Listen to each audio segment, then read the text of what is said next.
हियौ बदमाश हमारा जिला हौ रंगदार हम हियौ बदमाश बढ़ चढ़ के ज्यादा बोलो मेरे बेटा कर दे सीधे बास बढ़ चढ़ के ज्यादा बोलो मेरे बेटा कर दे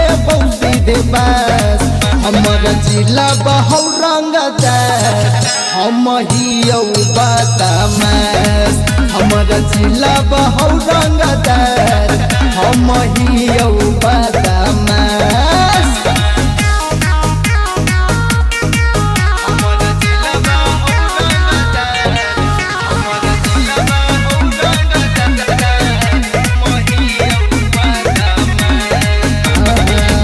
खाना में खाना खाही दरोगा के साथ रे हमर ऊपर हक रे बेटा विधायक के हाथ रे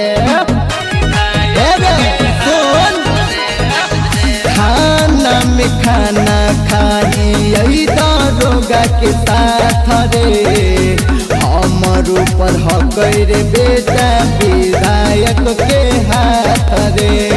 आजो रे बेटा एउटा तू पर अपन सुनब नै बाकबा आजो रे बेटा एउटा तू पर अपन सुनब नै बाकबा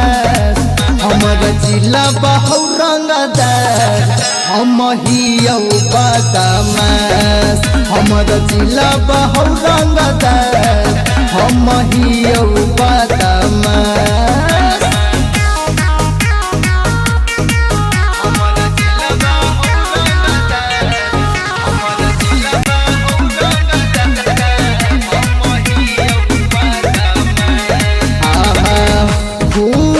खराबा बेटा हकौ हमर काम रे यही से हकौ जिलबा हमर बदनाम रे बुझली कि ना खून खराबा बेटा हकौ हमर काम रे यही से हकौ जिलबा हमर बदनाम रे आशीष टाइगर सुन रे बेटा देतो जमीनिया में धान